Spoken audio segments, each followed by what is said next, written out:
الحمدللہ الحمدللہ رب العالمین والعاقبۃ للمتقین والصلاة والسلام علی سید الانبیاء والمرسلین جد الحسن والحسین اما بعد فاعوذ باللہ من الشیطان الرجیم بسم اللہ الرحمن الرحیم قال اللہ تبارک و تعالی فی القرآن المجید والفرقان الحمید ان اللہ وملائکتہ یصلون علی النبی یا ایہا الذین آمنوا صلوا علیہ وسلموا تسلیما اللہم صلی علی سیدنا و مولانا محمد وعلی آلہ واصحابہ وبارک وسلم۔ ناظرین، 5 شعبان المعظم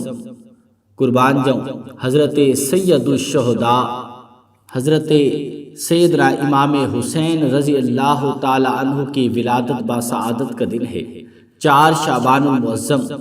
4 ہجری میں حضرت سیدنا امام حسین پاک رضی اللہ تعالی عنہ کی ولادت باسعادت ہوتی ہے۔ جب آپ کی ولادت باسعادت ہوتی ہے، اس سے پہلے میرے مصطفیٰ کی چچی خواب دیکھتی ہیں، حضور علیہ السلام کے چچے خواب دیکھتی ہیں، قربان جو رات کے وقت خواب دیکھتی ہیں کہ حضور علیہ السلام کی جسم کا ٹکڑا میری گود میں آ پڑا ہے۔ پھر صبح کے وقت حضور علیہ السلام کی بارگاہ میں حاضر ہوتی ہیں، عرض کرتی ہیں یا رسول اللہ، یا حبیب اللہ، میں نے عجب خواب دیکھا ہے، میں نے بڑا عجیب و غریب خواب دیکھا ہے، یا رسول اللہ میں ڈر گئی ہوں، میں بڑی پریشان ہوں۔ حضور فرماتے ہیں اے میری چچی، تو نے کیا خواب دیکھا ہے؟ قربان جو عرض کرتی ہیں یا رسول اللہ، میں نے خواب دیکھا ہے آپ کے جسم کا ٹکڑا توڑ کے، آپ کے جسم کا ٹکڑا کاٹ کے میری گود میں ڈال دیا گیا ہے، میری گود میں ڈال دیا گیا ہے۔ میرے مصطفیٰ کریم مسکرانے لگے، حضور جان رحمت مسکرانے لگے، فرمانے لگے چچی پریشان ہونے کی ضرورت نہیں ہے، گھبرانے کی ضرورت نہیں ہے، اللہ میری بیٹی، میری لخت جگر، میری نور نظر حضرت سیدہ طیبہ عالمہ فاضلہ حضرت سیدہ بی بی فاطمہ الزہرا رضی اللہ تعالی عنہ کو لخت جگر عطا فرمائے گا، بیٹا عطا فرمائے گا، شہزادہ عطا فرمائے گا، تو اس کی پرورش کرے گی، اس کی تعبیر یہ ہے۔ پھر چند ہی دن کے بعد قربان جو حضرت امام حسین پاک کی ولادت ہوتی ہے۔ جب حضرت امام حسین پاک کی ولادت ہوئی، حضرت امام حسن پاک کی عمر مبارک 11 مہینے ہے، لہٰذا حضرت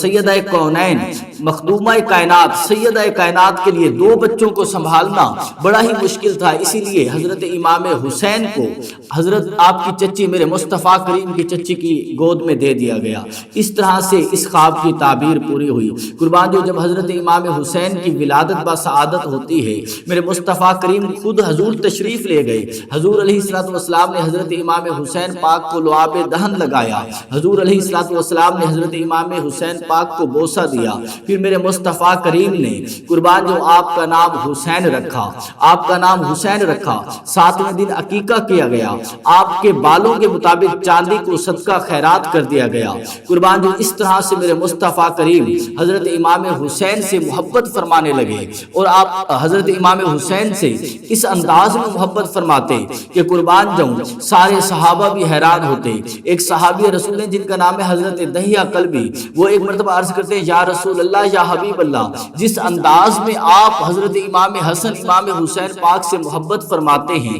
جس انداز میں آپ ان سے محبت کرتے ہیں، میں نے کبھی بھی اپنے بچوں سے ایسی محبت نہیں کی، کبھی بھی اپنے بچوں سے ایسی محبت نہیں کی۔ قربان جو اس انداز میں میرے مصطفیٰ کریم حضرت امام حسن پاک حضرت امام حسین پاک سے محبت فرماتے۔ قربان جو ایک مرتبہ میرے مصطفیٰ کریم حضور جان رحمت حضور جانا تشریف فرما ہیں، حضور بیٹھے ہیں، حضرت امام حسن پاک کا بچپن ہے، چھوٹی عمر ہے۔ قربان جو آپ سامنے آتے ہیں، اپنے نانا جان کے پاس آتے ہیں اور آ کے کہتے ہیں نانا کھڑے ہو جائیے، حضور کو آ کے کہتے ہیں نانا کھڑے ہو جائیے۔ میرے مصطفیٰ کریم کھڑے ہو جاتے ہیں، حضور علیہ السلام کھڑے ہو جاتے ہیں۔ حضرت امام حسین کہتے ہیں نانا مجھے آپ کے برابر آنا ہے، میں آپ کے برابر آنا چاہتا ہوں۔ میرے مصطفیٰ کریم اس طرح سے دونوں ہاتھ دیتے ہیں، دونوں انگلیوں سے پکڑتے ہیں اور شہزادے حضرت امام حسین پاک رضی اللہ تعالیٰ عنہ قربان جو میرے مصطفیٰ کریم کے اوپر سوار ہونے لگتے ہیں۔ دونوں اپنی ٹانگیں حضور علیہ السلام کی ٹانگوں مبارک پہ رکھتے ہیں، حضور علیہ السلام کے اوپر سوار ہوتے ہیں اور قربان جو دونوں قدم پھر سینے پہ رکھتے ہوئے اوپر آتے ہیں۔ جب اوپر آتے ہیں سر مبارک حضرت امام حسین کا تھوڑا اونچا جانے لگتا ہے۔ میرے مصطفیٰ کریم حضور جان رحمت فرماتے ہیں حسین بس کر، حسین بس کر، تو مجھ سے بھی اوپر جا رہا ہے، تو مجھ سے بھی آگے جا رہا ہے۔ اس انداز میں محبت فرماتے حضرت ابو ہریرہ رضی اللہ تعالی عنہ، آپ قربان جو حدیث پاک کے راوی ہیں، حدیث پاک میں آتا ہے حضرت ابو ہریرہ راوی ہیں، آپ بیان فرماتے ہیں ایک مرتبہ میں نے عجب منظر دیکھا کہ حضرت امام حسین تشریف لے آئے، اس طرح سے حضور علیہ السلام محبت فرمانے لگے اور قربان پھر حضور علیہ السلام حضرت امام حسین کو اپنے ساتھ لٹایا اور لٹا کر خوشبو سونگنے لگے۔ میں نے عرض کی یا رسول اللہ، یا حبیب اللہ، آپ حسین کو سونگتے کیوں ہیں؟ آپ حسین کو سونگتے کیوں ہیں؟ قربان جو حضرت ابو ہریرہ بیان فرماتے ہیں، حضور فرمانے لگے ابو ہریرہ مجھے حسین سے جنت کی خوشبو آتی ہے، اسی لیے میں حسین کو سونگتا ہوں، مجھے حسین سے جنت کی خوشبو آتی ہے۔ قربان جو میرے مصطفیٰ کریم حضور جان رحمت، حضور جانے جانا دونوں شہزادوں سے برابر محبت فرماتے تھے، کبھی کسی شہزادے کو کسی دوسرے شہزادے پہ فوقیت نہیں دی۔ جس طرح سے حضرت امام حسن سے محبت فرماتے تھے، اسی انداز میں اسی طرح سے حضرت امام حسین پاک سے محبت فرماتے تھے۔ قربان جو حدیث پاک میں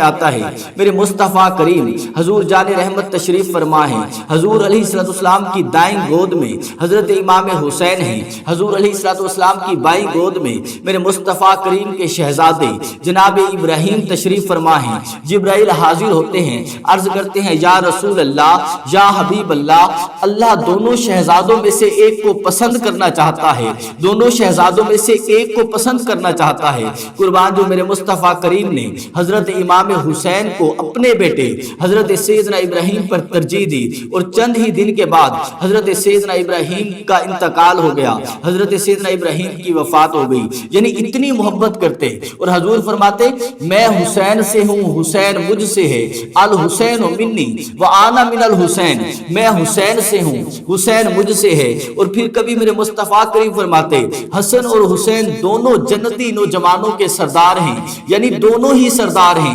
کبھی یہ نہیں کہا صرف حسین سردار ہیں یا حسن سردار ہیں، جبکہ میرے مصطفیٰ کریم فرماتے حسن اور حسین دونوں جنتی نوجوانوں کے سردار ہیں۔ قربان جو ایک اور خوبصورت واقعہ دیکھیے حضرت امام حسن پاک کا، حضرت امام حسین پاک کا۔ ایک مرتبہ میرے مصطفیٰ کریم تشریف فرما ہیں، حضور جان رحمت تشریف فرما ہیں، حضرت امام حسن پاک اور حضرت امام حسین پاک آپس میں کشتی کر رہے ہیں، آپس میں کھیل کھیل رہے ہیں، کشتی کر رہے ہیں، میرے مصطفیٰ کریم دیکھ رہے ہیں اور قربان جو حضرت امام حسن کو بتا رہے ہیں حسن بیٹا ایسے داؤ لگاؤ، حسن بیٹا ایسے پکڑو، حسن بیٹا ایسے اس انداز میں پکڑو۔ قربان جو اتنے میں حضرت سیدہ طیبہ عالمہ فاضلہ حضرت سیدہ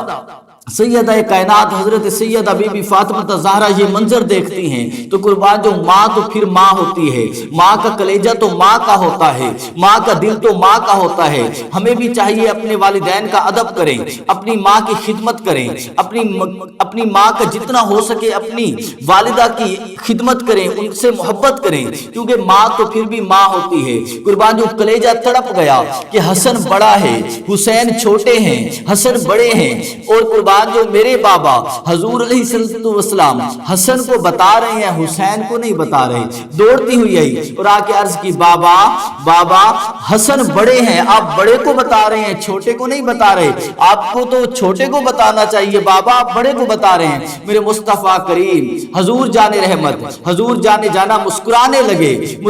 لگے اور فرمانے لگے اے میری بیٹی فاطمہ، حسن کو میں بتا رہا ہوں، حسین کو جبرائیل بتا رہے ہیں، حسن کو میں بتا رہا ہوں حسن بیٹا ایسے کرو ایسے کرو، اور حسین کو جبرائیل بتا رہے ہیں، پھر میں کیوں نہ کہوں کہ قربان جو حسین تیرا، حسین میرا، حسین تیرا، حسین میرا، حسین ان کا، حسین ان کا، حسین سب کا، حسین رب کا، وہ خشکیوں کا، سمندروں کا، وہ صوفیوں کا، کلندروں کا، حسین گرنا شہید ہوتا تو آج گھر گھر یزید ہوتا، نبی کی سنت عیاں نہ ہوتی خدا کے گھر میں اذان نہ ہوتی، نبی کی سنت عیاں نہ ہوتی خدا کے گھر میں اذان نہ ہوتی۔ قربان جو وہ حضرت امام حسین پاک، حضرت امام حسن پاک کہ جن سے میرے مصطفیٰ نے برابر محبت فرمائی، جن کے بارے میں حضور کی احادیث ملتی ہیں کہ کبھی میرے مصطفیٰ کریم لبوں کو چومتے ہیں، کبھی میرے مصطفیٰ کریم گردن مبارک کو چومتے ہیں، کبھی میرے مصطفیٰ کریم ماتھے مبارک پہ بوسہ دیتے ہیں، اور قربان جو اتنی محبت کرتے ہیں۔ ایک مرتبہ حضرت امام حسن پاک، حضرت امام حسین پاک نے ایک تختی لکھی، ایک خط تحریر کیا، تختی کے اوپر کچھ لکھا، اور لکھ کے قربان جو حضرت مولا علی کی بارگاہ میں آئے اور آ کے کہنے لگے بابا کس کی تختی اچھی ہے، بابا کس نے خط زیادہ اچھا لکھا ہے، بابا کس کی رائٹنگ زیادہ اچھی ہے۔ قربان جو مولا علی سوچنے لگے، سوچنے کے بعد فرمانے لگے اے میرے بیٹو حضرت سیدہ بی بی فاطمہ الزہرا کے پاس چلے جاؤ، اس بات کا فیصلہ حضرت سیدہ بی بی فاطمہ الزہرا کریں گی۔ دونوں شہزادے دوڑتے ہوئے حضرت سیدہ بی بی فاطمہ الزہرا کی بارگاہ میں آتے ہیں اور آ کے کہتے ہیں اے ہماری امی جان ہمیں بتائیے کس کا خط زیادہ خوبصورت ہے، کس کی لکھائی زیادہ خوبصورت ہے، کس کی رائٹنگ زیادہ خوبصورت ہے۔ قربان جو آپ بھی پریشان ہو جاتی ہیں اور قربان جو فرماتی ہیں کس کے حق میں فیصلہ دوں، اگر کہتی ہوں ایک کی لکھائی بہتر ہے، ایک کا خط اچھا ہے، ایک کی رائٹنگ خوبصورت ہے تو دوسرے کی دل شکنی ہوگی۔ قربان جو آپ فرمانے لگی اس کا فیصلہ مصطفیٰ فرمائیں گے، اس کا فیصلہ حضور جان رحمت فرمائیں گے، اس کا فیصلہ نبی مکرم فرمائیں گے، آپ ان کے پاس جائیے۔ دونوں شہزادے دوڑتے ہوئے میرے مصطفیٰ کریم حضور جان رحمت، حضور جانے جانا کی بارگاہ میں حاضر ہوتے ہیں، دونوں تختیاں پیش کرتے ہیں کہ اے نانا ہمیں بتائیے رائٹنگ کس کی اچھی ہے، کس کا خط زیادہ اچھا ہے، کس کی تختی زیادہ اچھی ہے۔ قربان جو اتنے میں جبرائیل میرے مصطفیٰ کی خدمت میں حاضر ہوتے ہیں، جبرائیل حاضر ہوتے ہیں، عرض کرتے ہیں یا رسول اللہ یا حبیب اللہ اس کا فیصلہ اللہ نے فرما دیا ہے، اس کا فیصلہ خود اللہ نے فرما دیا ہے۔ قربان جاؤں جبرائیل عرض کرتے ہیں یا رسول اللہ اللہ نے یہ سیب دیا ہے، یہ سیب دیا ہے، میں اس سیب کو اوپر پھینکوں گا، جس شہزادے کی تختی پہ سیب چلا جائے گا اس شہزادے کا خط زیادہ خوبصورت ہے، اس شہزادے کی لکھائی زیادہ خوبصورت ہے، اس شہزادے کی رائٹنگ زیادہ خوبصورت ہے۔ حضرت جبرائیل قربان جو اس انداز میں اس طرح سے سیب کو اوپر پھینکتے ہیں، جب سیب کو اوپر پھینکتے ہیں خدا کی کرنی ایسی ہوتی ہے، سیب کے دو ٹکڑے ہوتے ہیں، دو ٹکڑے ہوتے ہیں، آدھا ٹکڑا حضرت امام حسن پاک کی تختی پہ آتا ہے، آدھا ٹکڑا حضرت امام حسین پاک اور آدھا حضرت امام حسن پاک کی تختی کے اوپر آتا ہے۔ یعنی اس حدیث پاک سے ہمیں اس بات کی طرف اشارہ ملتا ہے کہ حضور علیہ السلام دونوں شہزادوں سے برابر محبت فرماتے ہیں، دونوں کی تختیاں خوبصورت ہیں، دونوں کا مقام اللہ کے ہاں برابر ہے، دونوں ہی جنتی نوجوانوں کے سردار ہیں۔ دلی دعا ہے اللہ تبارک و تعالی ہمیں حضور علیہ السلام سے، آپ علیہ السلام کے صحابہ سے، اہل بیت عظام سے اور بالخصوص حضرت مولا امام حسن پاک رضی اللہ تعالی عنہ سے، حضرت مولا امام حسین پاک رضی اللہ تعالی عنہ سے سچی اور پکی محبت نصیب عطا فرمائے۔ وما علیہ الا البلاغ المبین۔